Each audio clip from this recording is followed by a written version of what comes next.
That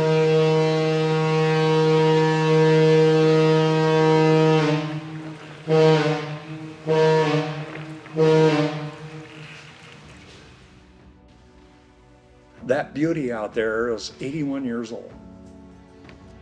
81 years ago, she was commenced her service of duty. We're honored and blessed to have her in our custody.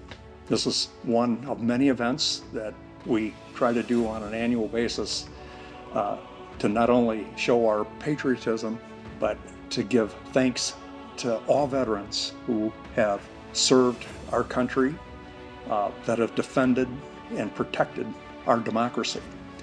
The Silversides was certainly a part of that.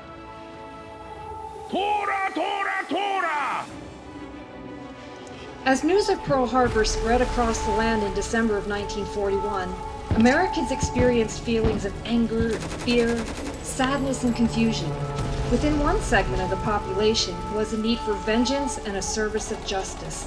16-year-old boys often lied about their age and volunteered to serve their country to teach the Japanese a lesson about what happens to those who attack the United States of America. Filled with bravado, they came to the dock, ready to board Silversides, sail across the mighty ocean, put the Japanese in their place, and be back by next Christmas.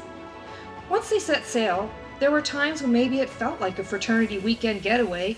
As they matured into 17-year-old teenagers, the boys often adopted pets to share the submarine with them.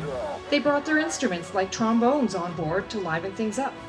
They mixed up some torpedo juice to help enjoy the cruise.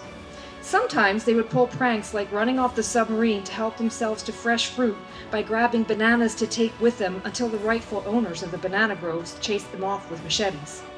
But as time went on and the war lasted longer than they thought, these 18-year-old young men learned the true horrors of war. Yes, they still understood and embraced their mission, but they heard the sounds of other submarines in their pack being hit by a torpedo. They faced the danger in rescuing pilots that were downed in water where it was too shallow to submerge. They learned how to think on their feet, whether it was performing surgery on a crewmate with no surgical tools, operating rooms, or doctors, or figuring out what to do when the torpedo you just armed and fired did not clear the tube. They felt the sadness of losing a crewmate to one of the Japanese vessels that was filled with sailors just as dedicated to fighting for their country as we were for ours. They experienced the terror of waiting and working in total silence while the Japanese dropped 77 depth charges all around, never knowing if the next one would be the last one. They were the 19-year-old adults who supervised the torpedo room or the control room or whatever part of the sub they were stationed in. At the time, they saw nothing wrong with 19-year-olds manning so many critical positions on a submarine in the middle of the ocean in the middle of a war. Years later, they wondered why anybody would ever entrust that type of responsibility to a 19-year-old. Over the torpedo run that time, my friend.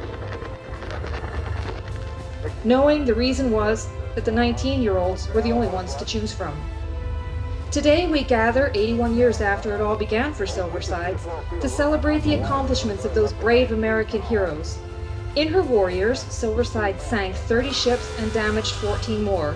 The success of this submarine was invaluable to the outcome of America's victory in World War II. But she wasn't done yet. The war ends. Silversides returns home. She travels through the Panama Canal, arriving in New York, 21 September 1945. Next spring, she moved to New London, Connecticut, as officially decommissioned and placed in reserve.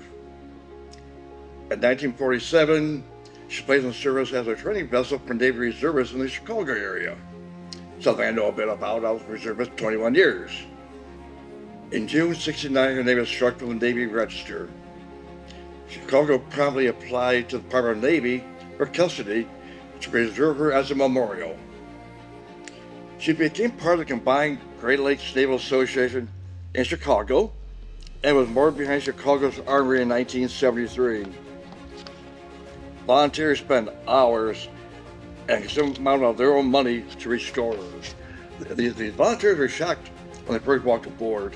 The interior was musty, peeling paint, debris. The teak deck was weathered and worn, had to be replaced. Once most of the work was completed, The same volunteers became docents, tour guides, and chaperones for guests visiting the boat. The same volunteers are examining the engines, and in 1975, one of our two auxiliary engines, 6-cylinder diesel, was brought back to life. In 1979, she was moved to her location from behind the Armory to the Navy Pier. And that same year, main engine number 3 was brought back to life. It never run since 1946.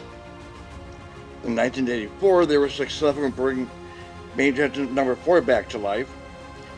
And this was significant because the Convention of U.S. Marine Veterans of World War II was meeting in Chicago that year. Well, soon after this, Silversides became the subject of intense political battle. Since Chicago slapped an eviction notice on her, the Muskegon Chamber of Visitors heard of this and entered into a contract with the Great Lakes Naval and Memorial Museum to move her to Muskegon. This was denied by the Navy. Muskegon was upset. It took 3 years of negotiations between the Navy, Chicago, and Muskegon, and at one point the Navy actually offered us 3 alternative vessels, which we declined.